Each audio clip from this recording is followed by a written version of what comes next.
La quatrième fonction d'agrégation, c'est la fonction count. La fonction count nous permet de compter uniquement les cellules numériques non vides. C'est ça l'objectif de la fonction count. Sans plus tarder, la syntaxe c'est toujours la même chose. Alors, je vais copier ici, je viens là, je vais coller. Ici, ça sera count. Count, et ici aussi, c'est count. Voilà, même syntaxe. Quand on a besoin de savoir combien de montants de transactions existent. Y a-t-il combien de transactions qui existent? Je viens ici, je fais clic droit, nouvelle mesure. Voilà, on a besoin de savoir le nombre de transactions. Pour savoir ça, on va appeler ça un nombre. On va appeler ça un nombre. Nombre de transactions. Nombre de transactions, ça sera égal à la fonction count. Et dans la fonction count, on va appeler le montant.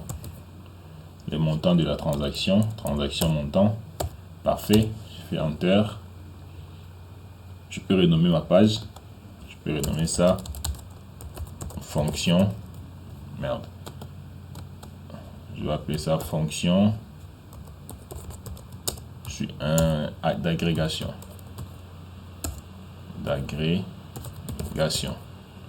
Parfait. Je viens ici, nombre de transactions, je vais cliquer là-dessus. Je le représente par ma carte.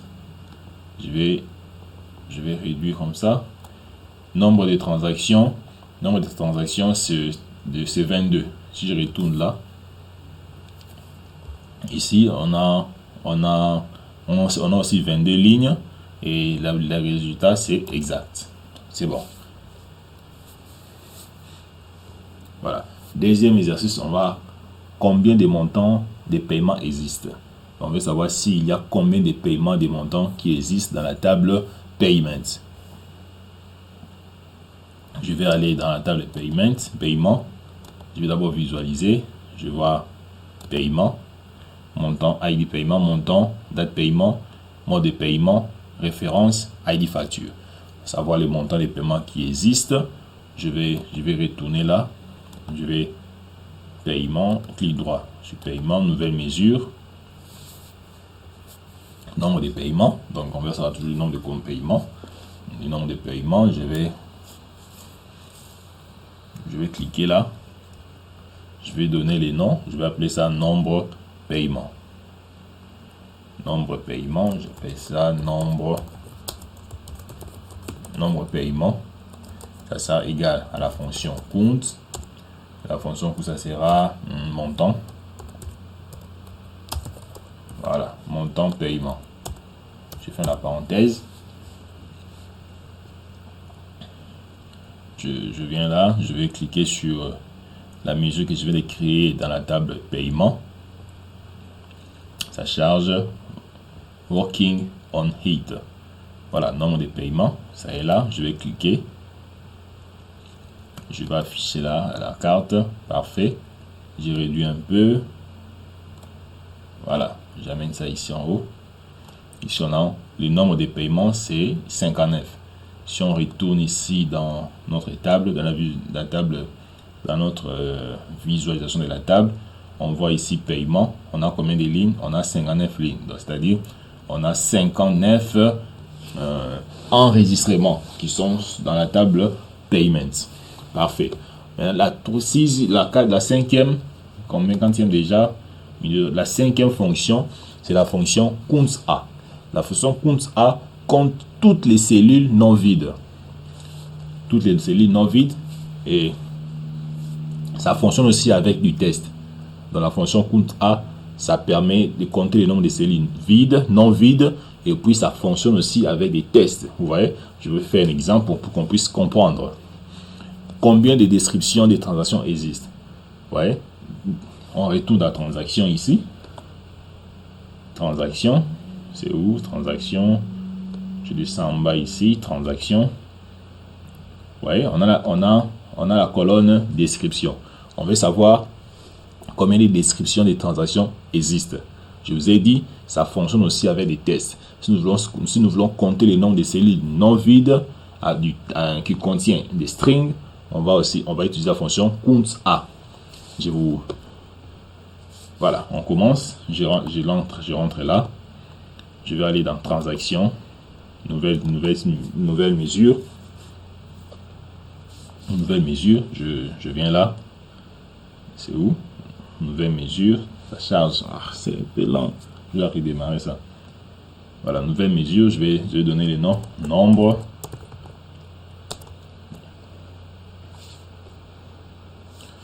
Nombre, bien, j'appelle ça une description, c'est mieux. Description, transaction. Voilà. Ça sera égal.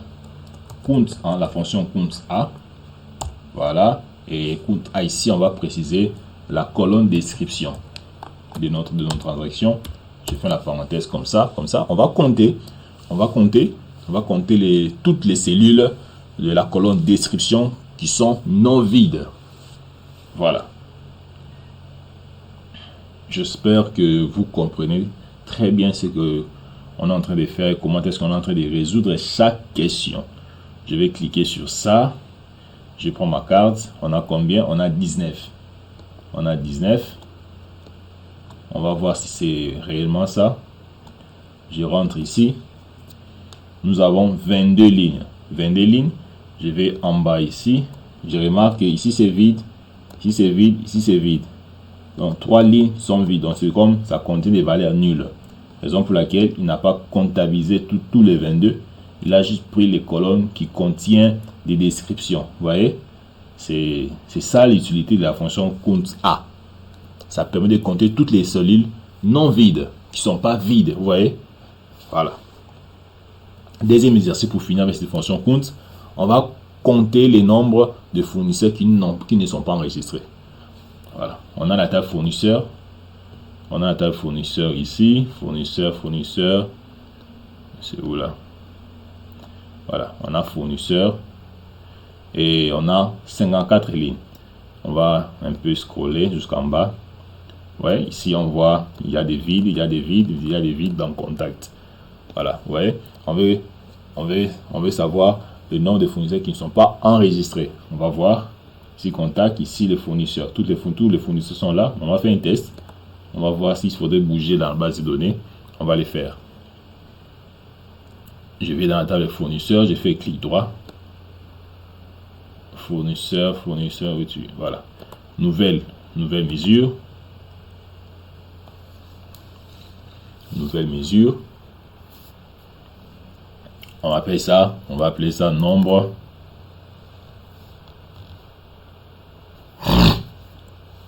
Excusez, nombre fournisseur. Ça égale à la fonction countA. Parfait. Ici, ça sera non, par exemple. Mais non ou bien contact. Je préfère que ça soit contact. Contact. C'est là où il y a des valeurs vides. On va voir si ça va donner quoi. Et puis, on va faire avec les noms. On va voir si ça va donner quoi. Parfait. Je viens là. Je vais cliquer. Ici, on a la carte. Je pointe sur la carte. Il va afficher ça sous forme de la carte. Parfait, on a 50. Vous voyez, on a 50. Lorsqu'on retourne ici, nous avons 54. Pourquoi ces différences? Parce que dans contact, il y a 4 lignes qui ne sont pas renseignées. Donc, les 4 lignes contiennent des valeurs nulles. Raison pour laquelle il a pris 50, il n'a pas pris 54. Parfait. Si c'était les noms, ça allait afficher tous les 50 parce que les noms, il n'y a pas de valeurs nulles. Très bien. On passe à la fonction suivante. On appelle ça la fonction countBlack. La fonction countBlack, son objectif est de compter les cellules vides. Si nous voulons compter les cellules vides, on va utiliser countBlack. C'est-à-dire, on va aller dans la table transaction. Transaction, nouvelle mesure. Nouvelle mesure. On va compter les nombres de descriptions qui sont vides dans la table de transaction. Donc, on a une table de description.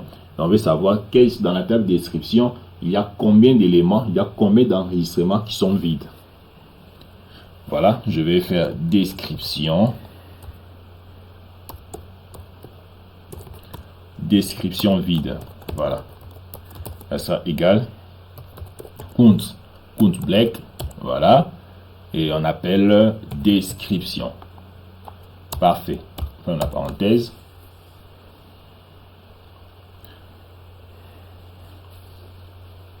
Je vais aller, je viens là, je vais cliquer. Et puis j'affiche la carte. C'est où? Je clique là. J'affiche la carte. Plutôt la carte. Il y a 3. Donc il y a 3 descriptions qui sont vides. Vous voyez?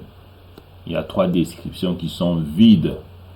Il y a 3. On va voir si c'est réellement ça. Je rentre ici. Je descends ici. Description. Transaction. Tu descends en bas. Transaction. Voilà. On descend en bas ici. On remarque que dans la description, nous avons 1, 2, 3. Donc nous avons 3 lignes, 3 cellules qui sont vides.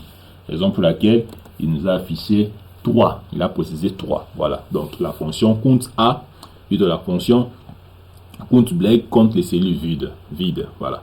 Vous avez compris? Oui. On va passer à la fonction suivante pour gagner un peu de temps. La fonction count rose. La fonction count rose, ça permet de compter le nombre de lignes d'une table. Pour compter le nombre de lignes d'une table, on va utiliser la fonction count rose. Voilà.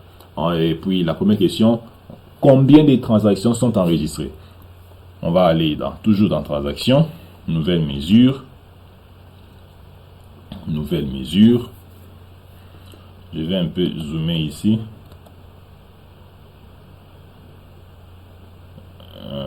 Voilà.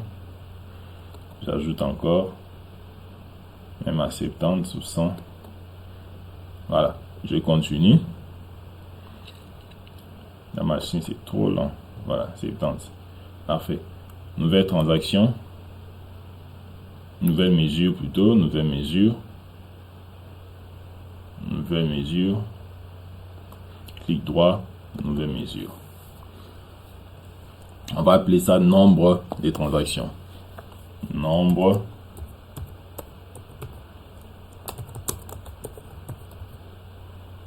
des transactions. Ça sera égal à count rose, compter le nombre de lignes de la table. Transaction. Vous voyez? Ici, je n'appelle pas les colonnes. Je ne précise pas les colonnes. J'ai juste appelé la table transaction. Pourquoi? Parce que je vous ai dit à l'introduction que ça compte le nombre de lignes d'une table. Je fais Enter. On va expérimenter. Dans la table transaction, il y a combien de lignes? Voilà, ça charge un peu. Working on it. Je vais descendre un peu en bas. Je vais cliquer pour afficher la carte. Je viens là. Voilà, nous avons 22. Ouais, nous avons 22. 22 enregistrements dans la table transaction. Je vais vérifier. Hein. Transaction, c'est aussi 22 roses. Parfait. Vous voyez comment on utilise la fonction count rose. On a maintenant la fonction distinct. Distinct count. Excusez. La fonction distinct count, ça compte uniquement les valeurs différentes. Si nous avons besoin de savoir les valeurs différentes, par exemple, de catégories différentes,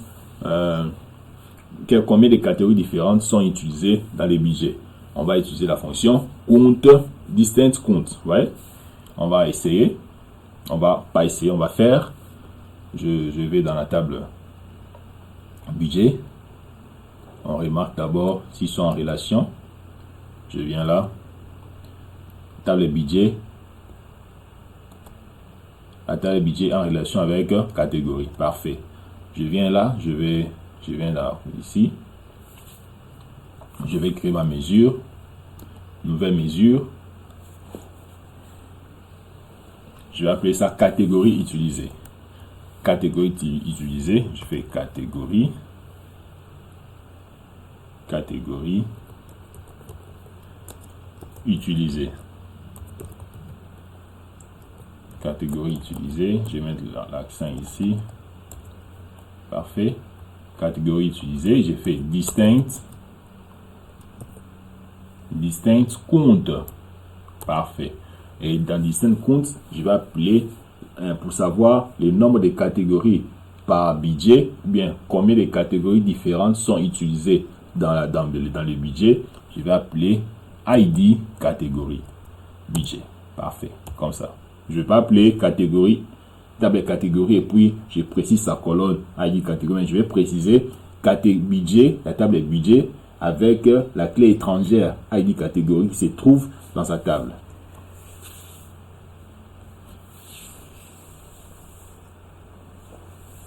Voilà. La fonction distinct, c'est une fonction qui permet tout d'abord de supprimer les doublons.